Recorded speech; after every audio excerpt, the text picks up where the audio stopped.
Welcome to the Beyond Atheism podcast with me, Nathan Alexander, and my co host, Todd Tavares. Moving beyond questions of God's existence, this podcast asks what atheists should be doing next in a godless world.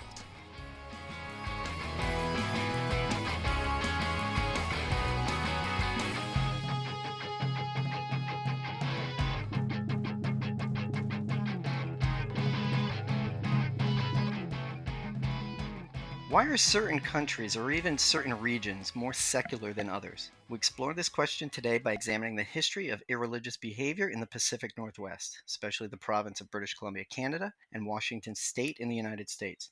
This region cuts across the Canada-US border and has long had a reputation for being more secular than the rest of the two countries, with lower church attendance, religious identity, and participation. To understand how this came to be, we are excited to be joined by Dr. Tina Block, an associate professor of history at Thompsons River University in Kamloops, British Columbia, the author of The Secular Northwest, Religion and Irreligion in Everyday Post-War Life, and the co-director with Anton Jansen of the International Society for Historians of Atheism, Secularism, and Humanism.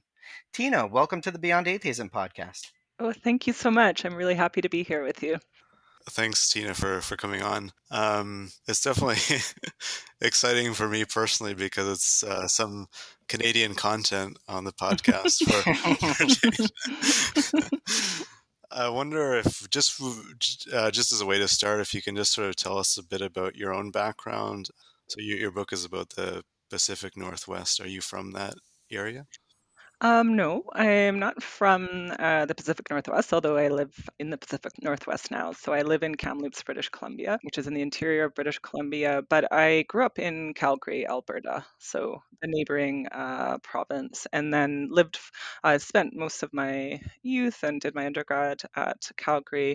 And then did my graduate schooling at Victoria, the University of Victoria on the island in British Columbia, and then lived for a time in Ottawa, and then got a job at Thompson Rivers University in Kamloops, which is how I ended up back here. But I was, when I started to undertake this project, I was living in the Pacific Northwest. I was living in Victoria, and that's certainly, sort of part, living in that context and reading stories about the unique secularity of the region and of British Columbia and Washington from this is right around to like at least in the Canadian context of census data coming out from the 2001 census, so this is quite a while ago.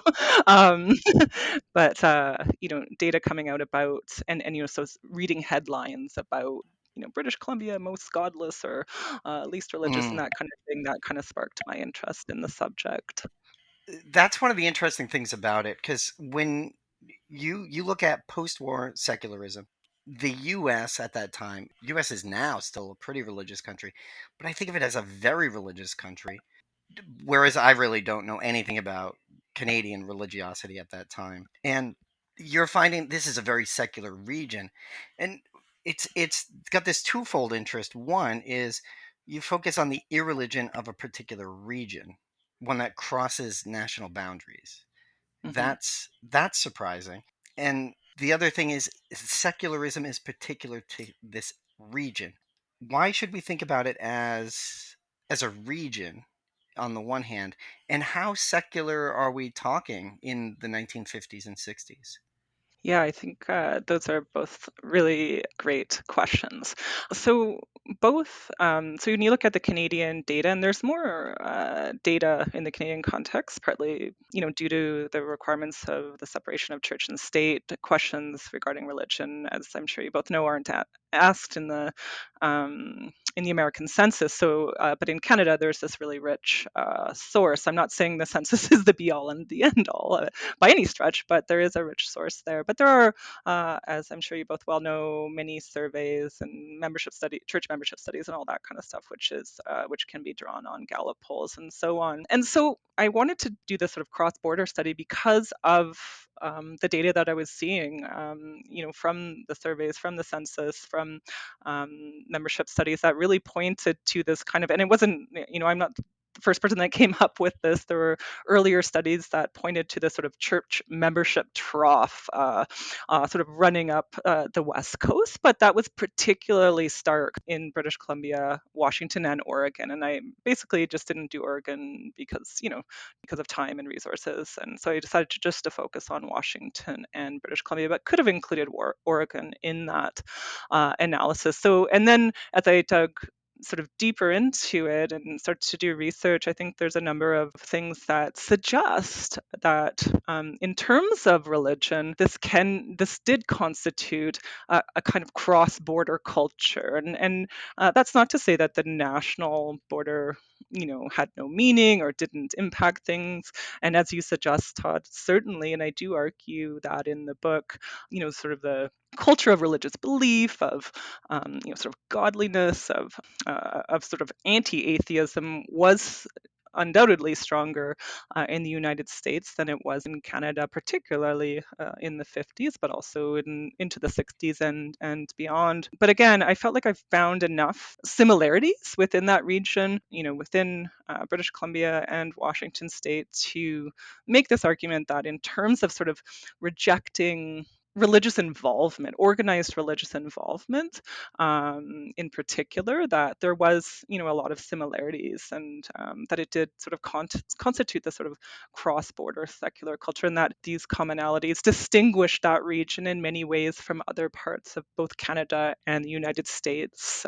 Again, not to suggest that, nation didn't have its pull in certain ways, and I do, when it comes to talking about things like atheism and unbelief and certainly other aspects of irreligion, I do suggest that there were sort of more pressures uh, around that, I guess, in the American context and in Washington State than in Canada. Although I do, certainly in the 50s and 60s in Canada and British Columbia, it wasn't easy to publicly declare one's atheism. And again, as you both know, my focus isn't explicitly on atheism in this book, but I do talk about it, and I do include that in sort of my broader analysis of irreligion.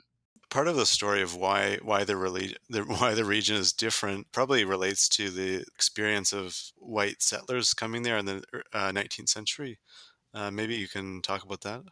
Sure, thanks for that question, Nathan. And yeah, absolutely. I think a little bit about your work too, and I think about in your important work on race and atheism and so on. And you are, I know you're familiar with the work of Lynn Marks, who's has a book on irreligion in the late 19th century and early 20th century in British Columbia, who really dives into this issue. And she looks at, the extent to which irreligion was really embedded and entrenched by this sort of white settler male culture, sort of embedded in the resource frontier of British Columbia, and very much associated with that. And she talks a lot in that work about, issues of mobility, the fact that, males outnumbered females in British Columbia in the late 19th century, talking about white European settler males outnumbered white European settler females by quite a large number at the time, and that irreligion, unbelief, anti-church sentiment was really embedded and perpetuated by white settler males in the mining and lumber communities of British Columbia in that time period. And she talks a lot in that book also about the extent to which irreligion was intersected in the perpetuation and construction of irreligion, intersected with racist ideas of the time, and how that secular identity among white male settlers was, part of that had to do, she argues, with the fact that religion was race was so central as a dividing line in British Columbia at the time. And so these white settler, working class, largely men, could define their sort of respectability largely around their whiteness and their race, and really didn't need to be going to church and be religious to claim that respectability in ways that people may have in other regions where religion was more central So race as sort of one of the key dividing line in that culture at the time, and just part of. And then she goes on to talk about how the churches certainly were perpetuating racist ideas at the time, but there were also church leaders who were sort of arguing against things like Chinese exclusion, and that this, in some cases, angered white settler working class males who were themselves perpetuating racist discourse against, for instance, Chinese workers who they believed were taking their jobs and things like that. And so that partly fueled anti-church sentiment among workers in the region. But then I know you were probably wanting me to link it to my work, which is moving into the post-war era. And Lynn and I have done some work together, sort of trying to tie those two stories together by like the late 40s and 50s and 60s, the time period that I'm looking at. The gender imbalance had settled out, it had sort of leveled out quite a bit. So there wasn't this sort of huge imbalance of males to females in by the 1950s. But I do suggest that again, white settler male culture that was so bound up with secularity and irreligion and anti-church discourse, really did become quite entrenched in British Columbia and in the broader Pacific Northwest, and that this association of this region with the sort of male resource frontier and with secularity, I argue, was sort of perpetuated over time. Even if it became less anchored to demography by that time, it was still part of the culture. And certainly by the time period that I'm looking at, the 50s and 60s, British Columbia, Washington, but British Columbia in particular is still a very mobile place. So you still have that sort of more transient culture than in other places. But yeah, so there are connections between certainly her work and mine. So what's interesting in your work is that you have both these sort of like these large scale, almost structural aspects, right? Mm. The way, the geography of it, the human flows that are going out, looking at it in these big pieces like class and gender. But you also find a lot of incredible personal stories and details that shape their lives in very specific ways. How, for the book, how many interviews did you conduct? How many people did you talk to? Thank you, Todd. So for the book, I did 40 interviews. I think it's with 44 people. So a couple of them, some of them were with couples, and one I think with a mother and son. So I think it was about 40 people or so. But yeah, so those sort of personal, sort of idiosyncratic stories, I hope, sort of animate some of the other kinds of data that I include in the book. And as you suggest, Todd, some of these, all of these stories are unique and Yeah. and personal in many ways. But I did hope to in some ways draw on sort of recurrent patterns in the oral narratives. I know that 40 isn't a ton, but to use those narratives in conjunction with the range of printed archival material and the statistical data to say something broader, even Yeah. though again while at the same time foregrounding those kind of unique Well, stories. But I mean, I think it touched on a lot of things that you kind of can't find in the statistics, right? Like, right. there were things like just people talking about how pretty the trees are, right? Like, why do we need God if we have like we've got these mountains, or like the leisure activity you can do, right? Like, there's so why spend Sunday indoors if you can go out in the woods and you can go for a hike or go for a swim or Yeah. whatever. But also things like the impact of how gender was lived, right? How these lived experience fleshed out. A church being gendered, where the finance committee won't accept women, right, or into leadership, or the way the jobs worked that were different from the East Coast, right? It's not about factory work that has regular shifts or about going to an office. It's about a paper mill that runs 7 days a week. So Yeah. I wonder, like, how much of this, what is it, if we're looking for a more generalizable story, is there something that you found that helps us think about the way this process is playing out today? Or is this something that's just very specific to the Northwest at a specific time? I think that's a really good question. I would say that it's both. Classic academic answer, right? So certainly, certainly there's things that are specific to the Pacific Northwest, and I mean that's really what I wanted to do with this work. And still, where even though my more recent work is sort of focused more nationally and that kind of thing, I'm still always so interested in these questions about place and region and how or whether that matters.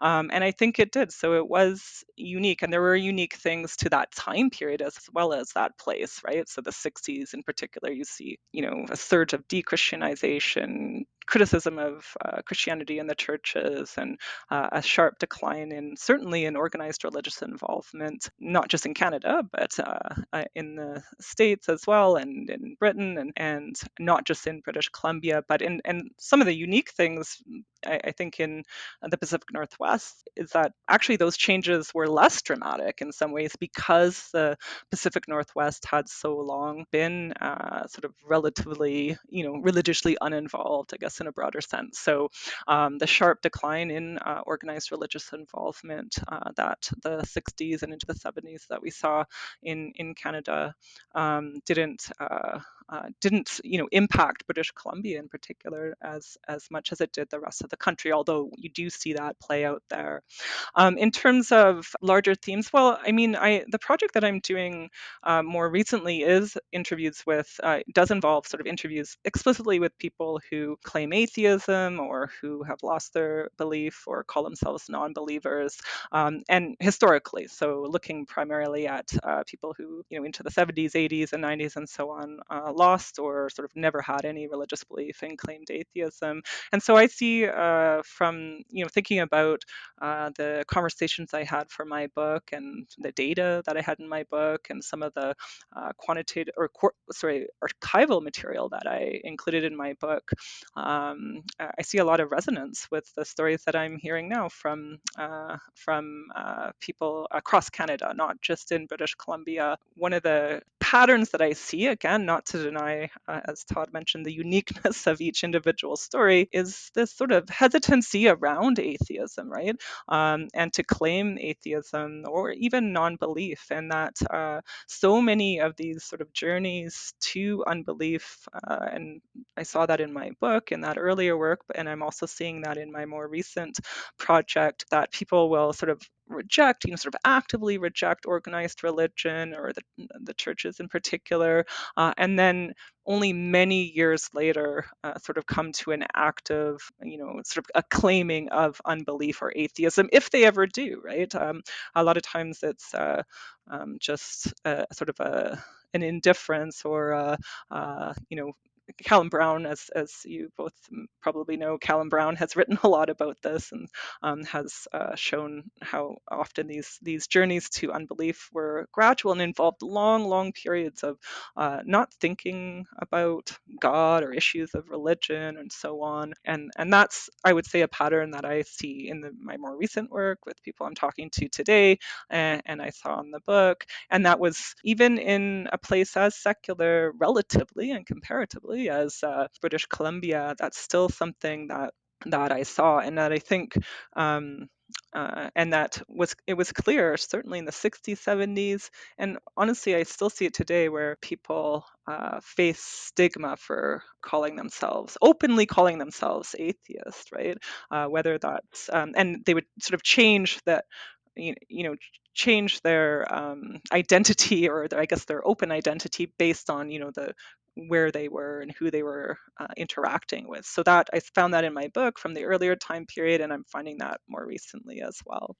Yeah, I think But that the indifference thing is something that I hadn't expected, but we've run into quite a bit lately. That and what's the other one? The SBNR. Oh, spiritual but not religious. Which I think mhm. that's weird for us. That wasn't. I mean, I didn't go down a path of spiritual but not religious. What did Nathan? Were you ever in that category? I don't think I was there, but I mean, well, another thing, Tina, that you mentioned in the book is this idea of like believing without belonging. And I think Right. like, which means like, and that was for me for a time. Like, well, I mean, when I was a teenager, like I stopped. I mean, I was raised a Christian, but I stopped attending church when I was a teenager. But I still definitely believed in God until, and then I became an atheist later on. But yeah, I mean, I think like one of the interesting things about your book is that it does sort of show this diversity of non-religion. I mean, it's like just checking a box on a census, like that you don't Hmm. have a religion. I mean, there's so much going on there, like so much sort of Yeah. complexity and stuff. Yeah, absolutely. And that sort of relates back to what Todd had said about, the oral interviews can be really helpful in that regard. And they really do help to complicate the statistics, right? Because you have this statistic that says no religion or whatever. And when you talk to people, they often give far more complicated kinds of answers. But yeah, that whole belief without belonging, and my own trajectory is very similar to yours, Nathan, in my own life. I was raised Christian and sort of fell away from the church. And then, so it's sort of a similar trajectory as many of the people that I speak with. But yeah, so I think the interviews help to point the way to, yeah, more complicated understanding of irreligion and just a lot of indifference. But one thing I did want to point to in my book, which I think certainly British Columbia, the wider Pacific Northwest, has had a really large population of people who consider themselves spiritual but not religious, or are believers without belonging. And that's really the key argument I make in my book. But I also try to make the argument that there's also a lot of people, again, which relates to our earlier point about indifference, that don't call themselves atheists, don't call themselves unbelievers even, but also don't call themselves spiritual, right? That it's like they're just sort of so I had hoped, or I'd wanted, at least in that book and also in my more recent work, to make room for that as well, right? Again, it relates to the sort of the indifference, or that active kind of, or passive, I guess, I don't know, disinterest. It's just not a Yeah. part of their life. And I think Callum Brown has called it, living their lives as if there is no God, just, but it's not like an active part of their Yeah, thinking. but it sometimes is an active part of their life, right? Hmm. With ceremony and ritual, because there's a lived experience. So Absolutely, yeah. so even if for people who are indifferent or were indifferent in the 50s and 60s, how was it sort of these, I don't want to say holdovers, but how was religious ceremony, how did it become part of their lived experience and their lived culture? Yeah, I think that's a really great question. Like, how was it activated, and how was their, I guess, whether it's unbelief or their anti-religion or their disinterest or indifference? Like, they're living in a culture. Certainly in the 50s and 60s, we can point to certainly strong strands of de-Christianization in the 60s, but they're still living in a culture where, as I've already mentioned, atheism is there's a pretty significant stigma attached to open atheism and unbelief, and where there's definitely this deep culture of belief and emphasis on Christian belonging and so on. So there's still, so in the book I talk, yeah, I suggest that one of the key points in that there many of the key points, I should say, in people's lives when they're sort of compelled, I guess, to engage religion or to sort of actively reject it, take shape in relation to the family, right? So things like, and I had several of the people with whom I spoke, and I saw this also in some of the printed literature, would still baptize their children, or even if they were sort of even actively secular or unbelieving, they might send their children to Sunday school for a time because they didn't want their children to feel left out. But I also, within that context, try to make the argument, and again, I do want to pay sort of homage, I guess, to Callum Brown, because he has really very strongly tried to make that argument of seeing irreligion, non-religion. What is the word that he often uses? Not no religionism. Seeing it as not just this sort of passive thing, but as something that's sort of active and can involve like embracing sort of positive sorts of ways of being in the world. And so I wanted to also emphasize that there were, for instance, mothers who actively rejected that as well, right? Who felt that pressure. Most of them felt some pressure once they had children to say, again, give their, christen their children or put their kids in Sunday school or do something like that. But there were certainly not just women, but men, and who actively rejected that. And I do make the argument that that was somewhat easier in the Pacific Northwest, but it still, I don't think, was easy. Or things like getting married in churches or celebrating religious holidays, all those sorts of things. And many people did those things, out of joy as well, right? As they saw, celebrating Christmas with family as a really wonderful, happy occasion, as a cultural kind of thing, and actively understood it in a secular way. And Do you so, know if yeah. it changed at all out in the West? This is, I mean, I'm just kind of projecting it into the future because the story you're describing, I love that you use the word compelled, right? I think it is a sort of social compulsion. It's a social norm. This is the appropriate way to behave. Of course, you get married in a church and you baptize your kid and all that. But were there secular alternatives that developed? Were there things that were kind of like it but not really religious that people did? Things like secular weddings. Did Mhm. those become more common, or was it just like people going through the motions forever? Right. I didn't see, I think that there are people studying that more now. I didn't see much evidence of that in my time period if I'm looking at more like the 50s and 60s, but there was some of that. So the Humanist Association of Canada, especially if I'm focusing on the Canadian context, about which I would probably know a bit more. But the Humanist Association of Canada is established in the 60s, I think. Anyways, but the first Humanist Association, I believe, but I'm not certain, was established in Victoria in the early 50s, and then there's humanist associations established in Toronto and Montreal and so on. Anyways, but these organizations were sort of pushing for humanist wedding ceremonies, and I don't have a lot of evidence of those happening in any sort of significant way in British Columbia, at least by the 60s. But they were, I know for sure in, well, I shouldn't say for sure, but I know in either Toronto or Montreal, they had quite a large humanist Sunday school, and I'm pretty sure that was in the 60s to provide that alternative for people. So I do think humanist associations, which were quite small in this time period, but also growing, at least for a time there, that they were trying to carve out those alternatives. But and of course, civil marriages were happening, and the statistics do show that there was a higher percentage of people in British Columbia getting married in civil ceremonies. But again, in terms of like humanist Sunday schools and humanist, ceremonies and things like that, I think there were efforts to get those off the ground, but I don't think they were that common in the time period that I look at. Yeah, it's interesting that like even it's such a lagging indicator because it's the idea that like, it's so secular that the churches will freak out and complain that nobody's coming, but even when they do come to baptize their children, it may or may not be serious. They may not actually have any belief. Yeah, that's so interesting that you would say that. That was happening so much in even the 50s, like say in Canada, right? Church involvement was really booming, but like the churches were always like there was through the 50s and 60s, if you read through, say the Canadian Churchman, which is the Anglican, National Anglican sort of magazine, just regular sort of cartoons that get at what you just said, Todd, where it's like this concern that people were just attending church for superficial kinds of reasons, right? So there was all this anxiety in the churches in the 50s and early 60s that this boom in church involvement, church membership, church attendance was really just superficial, right? That people Right. were just doing it as a show or as part of sort of suburban life and Yeah. so on. Or to date, right? Where Right. that's Yeah, where the yeah, girls are, right? yeah, yeah, Right. Yeah.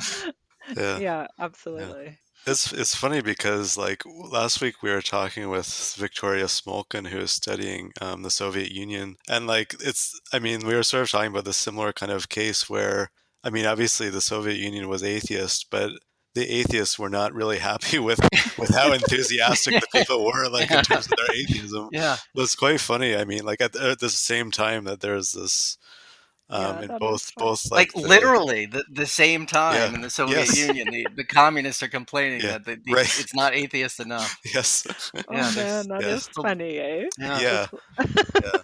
I mean, another thing, the sort of theme that you talk about in the book is this idea of like independence and like wanting to be independent of institutions, and that this is somewhat like Well, maybe it's like a general general characteristic, but I mean, in particular in the region, that since there is such a culture of, like, I guess, mobility, that many people had moved there maybe from somewhere else, that there's sort of this desire for independence and so on. Absolutely. And that's so, when I started this project, I mean, one of the questions, of course, in my head was like, well, at first it's like, is this, was this region less religious? And then if so, and of course we could talk about how are we defining religion and religiosity and all that kind of stuff. But if it is, then why, right? So of course that's one of the questions, but it's like and I went through researching year after year, and I'm like, I don't have an answer to this question, right? Like it's kind of like, everything that I'm looking at is super interesting, and I'm learning a lot about what it meant to be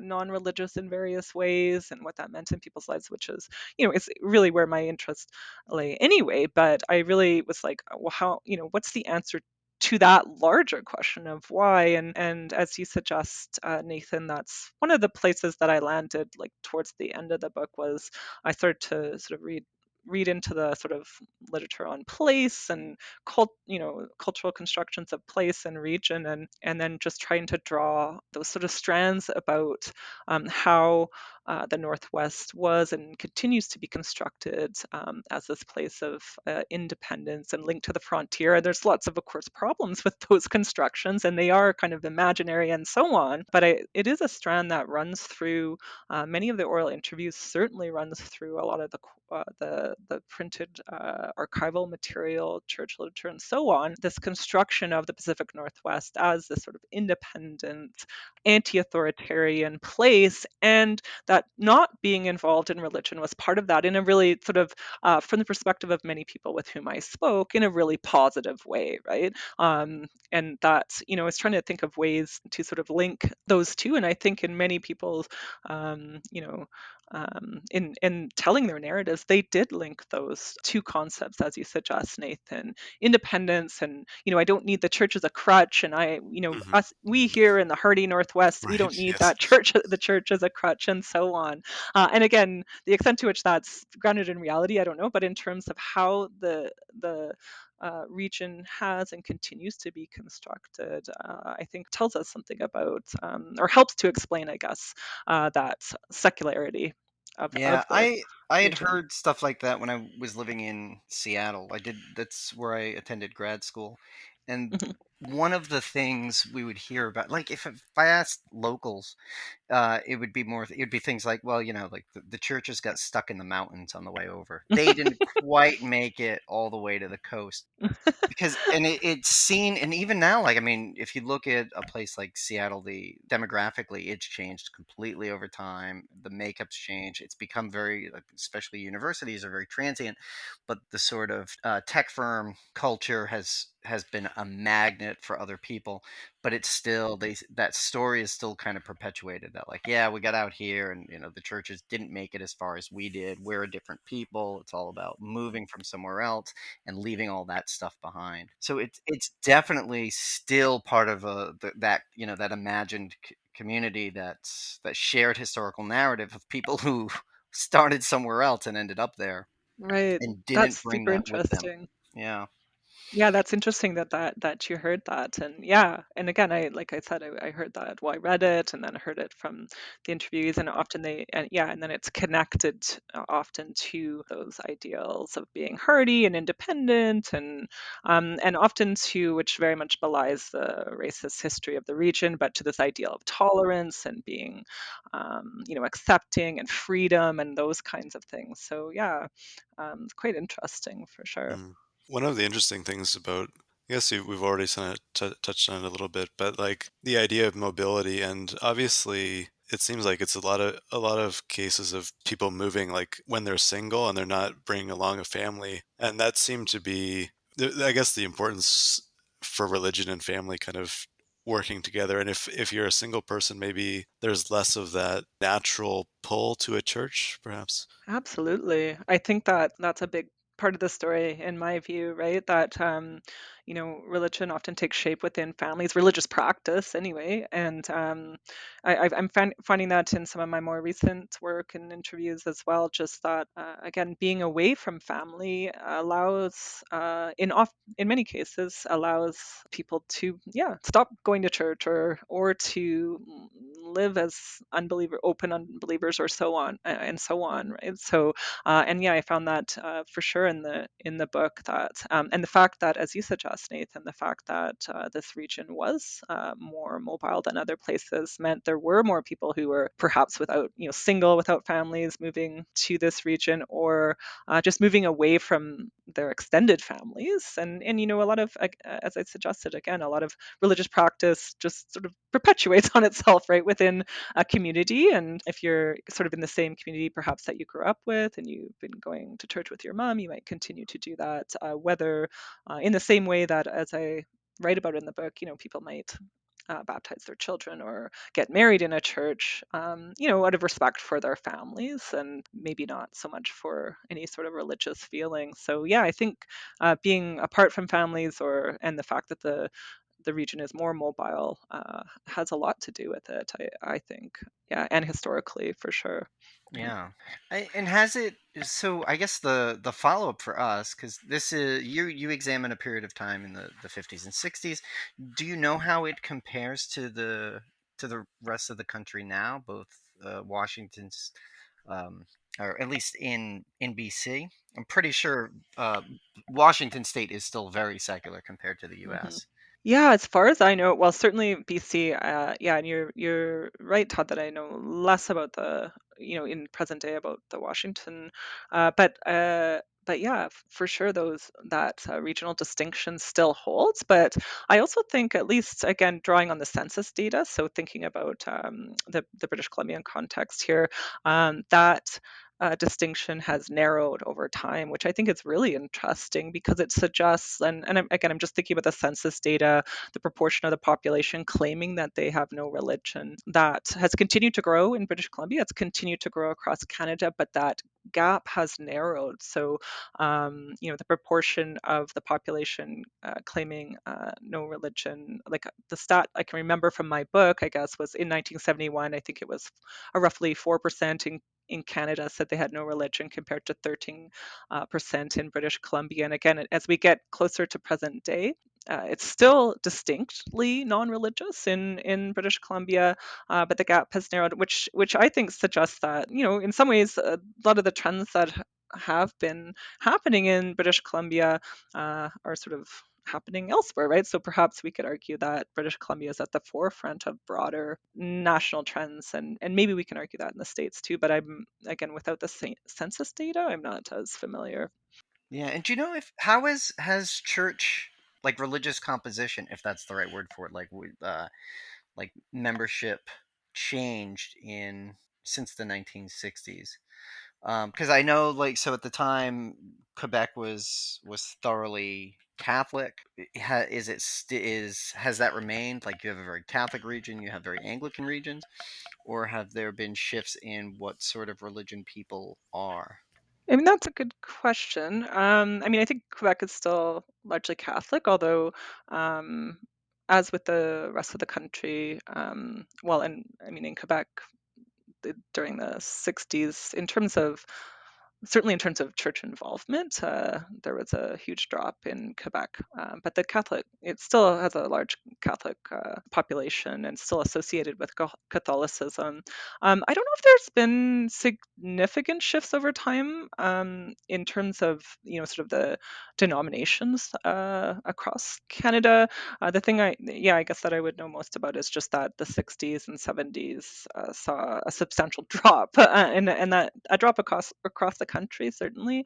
There's a recent book on the Canadian context that explores it really in depth through quantitative sources, largely by Clark and MacDonald, I think, and it shows this really substantial drop in church involvement across Canada, in again, sort of starting in the 60s, and then just sort of a landslide after that across the country. So yeah, I don't think. And then in terms of British Columbia, I know there's been some talk about how, and there was an earlier work Pilgrims in Lotus Land by Robert Birkinshaw. I think that's probably from the 1990s, that talked about how although the United Church and the Anglican Church, these more sort of liberal or mainline churches really were declining, that sort of more evangelical churches were actually growing. So particularly like Pentecostal churches and so on. I think there's still quite a small minority, but I know he had some interesting things to say about that. So Yeah, but I'm just thinking like which way this secularization pressure. It sounds more like it's pretty one way. This is one of the things that we've read about secularism, and one of the things that we've conceptualized about it is it's very sticky, and that it doesn't, like, if Catholic parents usually have Catholic kids, atheist parents have atheist kids, and then they get kind of stuck, right? If you go from there aren't many atheists who go to being Catholic, whereas there's more who go from Catholic to being atheist, and then that's it. And right. yeah, so if that's, I'm wondering if that was playing out in Canada. Yeah, that's such a good. I like that sort of metaphor of it being sticky, and I think absolutely that's playing out in Canada. I think recently Lynn Marks and I co-authored a piece. We're part of a larger research group out of the University of Victoria on religion and irreligion in the Pacific Northwest, in what's often called Cascadia. And our piece is on, and it's based on interviews not done by me, but on irreligious families and members of irreligious families from different generations, right?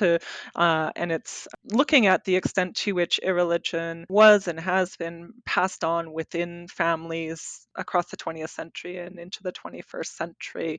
And yeah, we argue that that's a big part of the story here. Is I like again to refer to your word, the stickiness of this, and that yeah, I think that's absolutely a key part of it. It is passed on. Obviously you see people that go back and forth or whatever, but I think irreligion was and has been reproduced within families in the Pacific Northwest, and we found that in our work. And of course, there's sociologists who've done lots of interesting work on this. I'm thinking of Sarah Wilkins Laflamme and lots of other sociologists who look at irreligious socialization and how important that is. And then, of course, the flip side, religious socialization, as you suggest, Todd, super important too, and it's difficult to, that's how you were raised. And I do touch on that a little bit in the book about the secular Northwest, about parenting and so on. But yeah, I think that's super important. One of the things I guess we're trying to look at in the podcast is the link between politics and atheism or secularity. And it seems like in general that British Columbia and then in Washington in the US are maybe more politically liberal than the two countries. Well, do you think this is right? And then does it have something to do with the secular nature of the region? Yeah, I think that's such a good question, and it's something that, yeah, I think needs to, and maybe has been delved into more deeply, but not something that I delved into deeply. But I did talk in my book a bit how BC was seen as a communist fortress Oh, or right. something, or maybe it was Washington, I don't I know. But think, both yeah. places had strong leftist communities and labor traditions, deep traditions of labor activism, and I think if I'm remembering correctly, British Columbia had, I don't know the statistics, but anyways, just a greater proportion of its population unionized than other provinces and so on. So, and then as you suggest, Nathan, there's also the political history.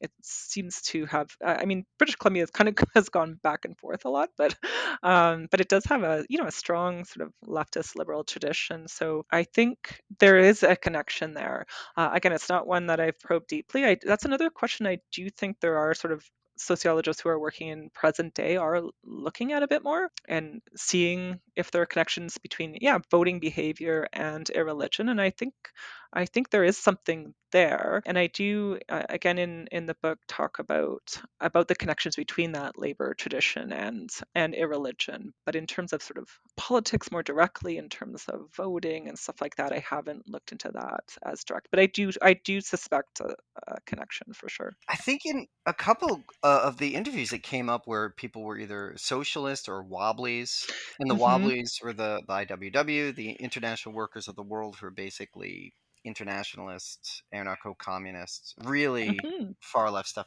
And that's something that, I mean, they are very specifically Western.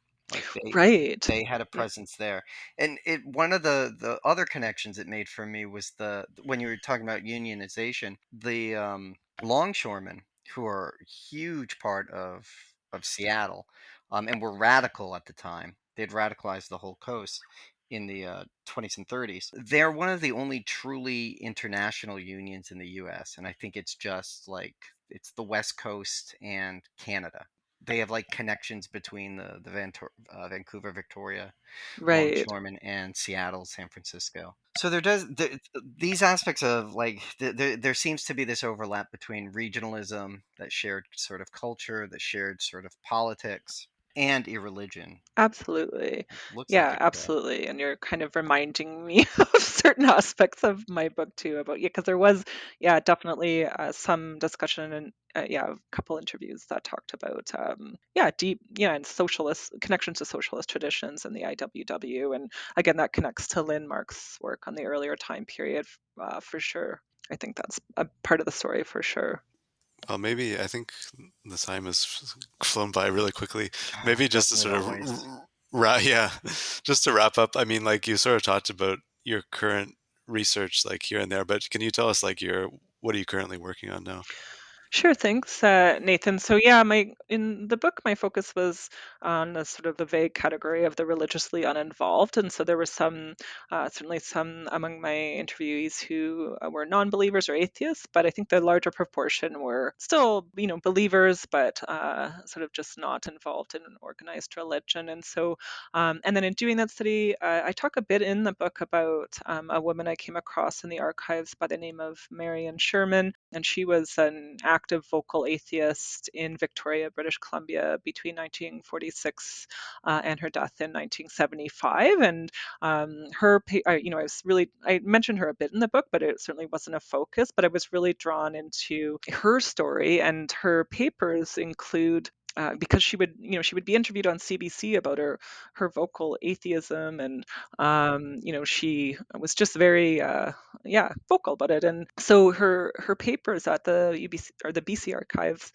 contain letters from people from across Canada and some from the States as well. From mostly these are letters that are thanking her for being open about her atheism. And a lot of people would say, well, I can't speak about my atheism because I'll lose my job, but I'm so thankful that you're doing this, and that kind of thing. Anyways, so certainly reading those papers and about her experience, and also just the research for the book more broadly, just made me want to start sort of look more closely at the subject of unbelief and atheism across Canada. So that's really where my work lies right now. So I've done some interviews in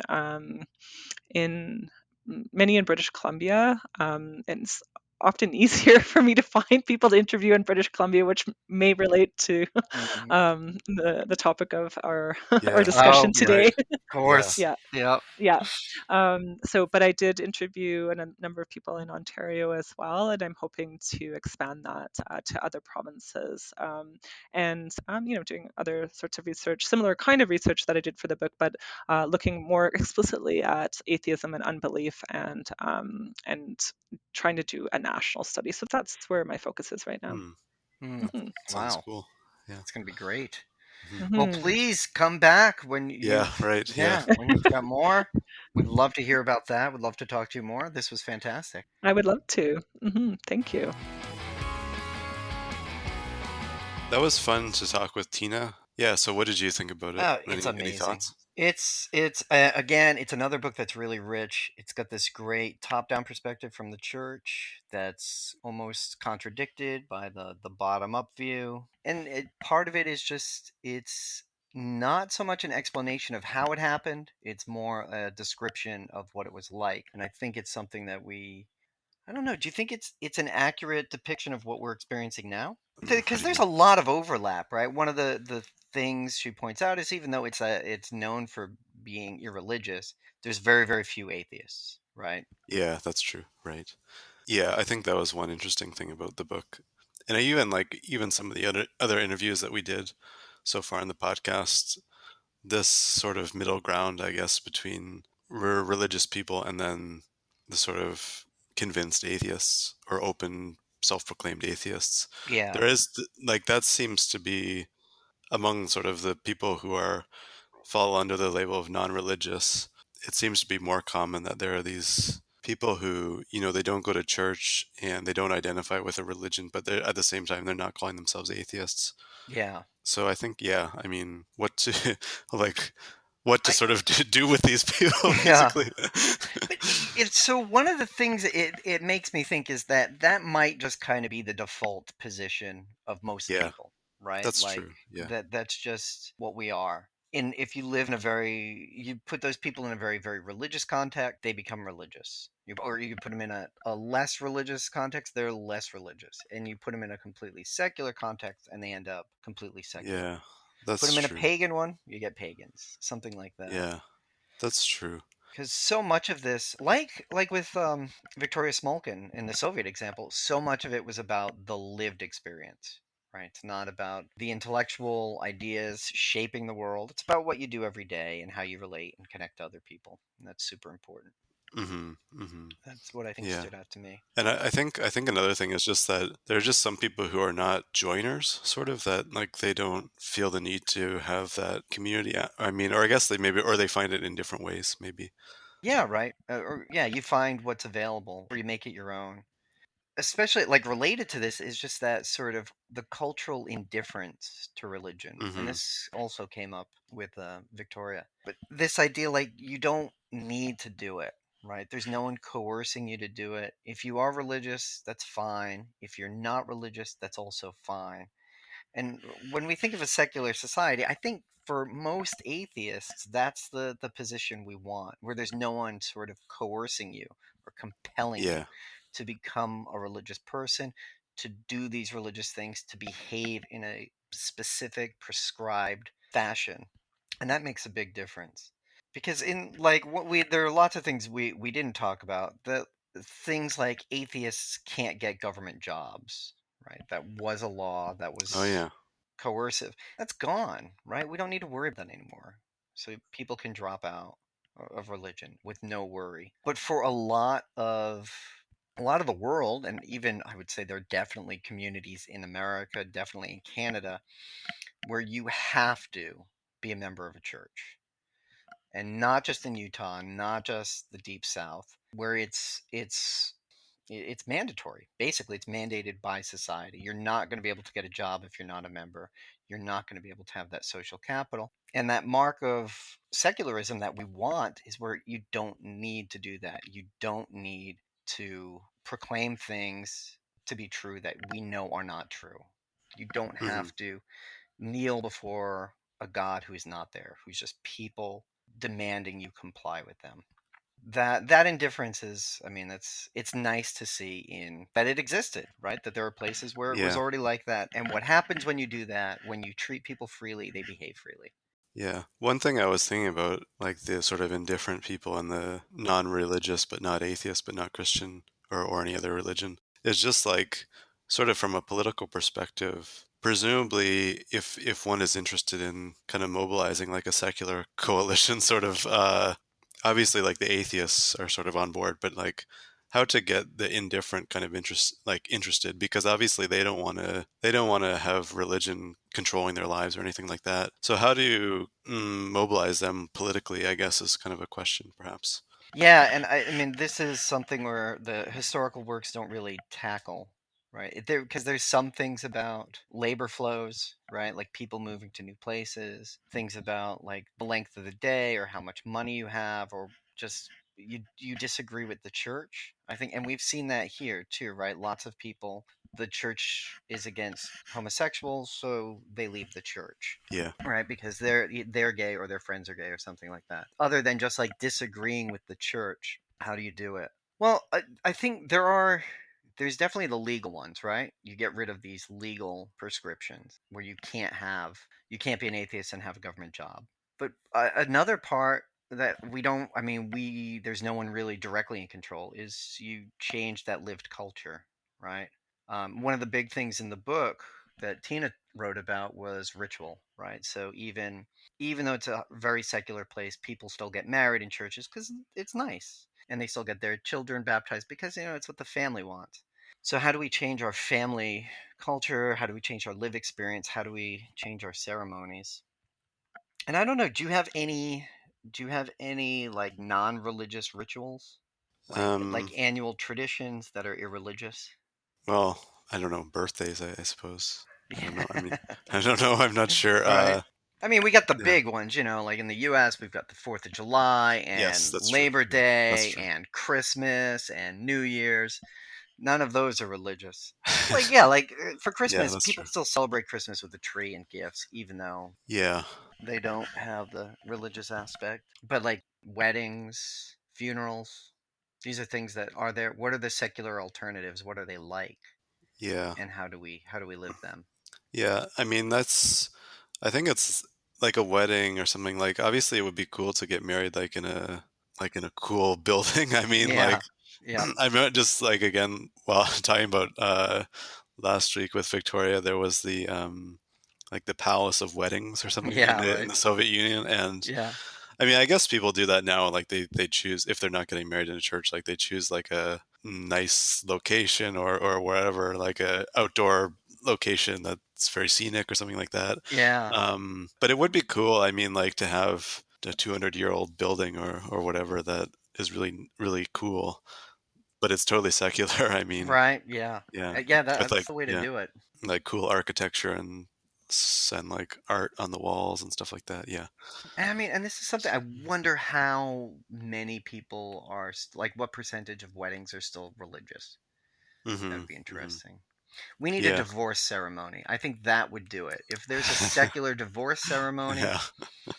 that's how you Yes. start pulling people over to your side, right? Because it's the religious people, they get divorced all the time. They don't have a ceremony for that, they don't have a ritual.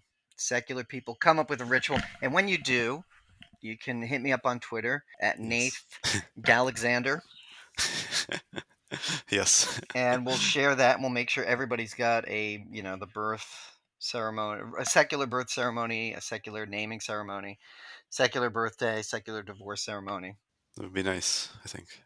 Yeah, Nice right. divorce Change. ceremony. How are we going to change the lived experience? That's Yeah. Yeah. something, and it's something we should think about going forward. Fine, Hmm. think Hmm. about ways that that's been changed and how it's been changed. Hmm. Certainly. Yep. Anyway, yeah, big thanks to Tina, another great Yeah. guest. This is Hmm. fantastic. Yeah. I have nothing to plug. Uh, No. can't find me anywhere on the internet. I don't exist. No. Yeah. Do you have anything coming up people can check out? I'm supposed to be presenting at, I need to find out I think it's June 17th on this conference that I think people are able to attend virtually. But I don't know. I need to find the details, but I'll post it in the description, I Yeah. guess. Link and details will be in the description, and that'll be fantastic. Yes. Big thanks to Red Japan Yep. for the music. Anything else, or is that it? All Just the business done? like and subscribe and rate and review and etc. etc. Yes. Ring the bell, pull the Yes. string, feed the Yes. dog. I don't know what else you need to do. Or I do you think it's smash like a button? smash the like button, not just, it's not Smash enough it. just to click it. You need to Just smash it. get in there and smash it Yeah. like Yes. secularism. Yeah. Yeah, there's a ritual. Yes. All right, fantastic. Until next time.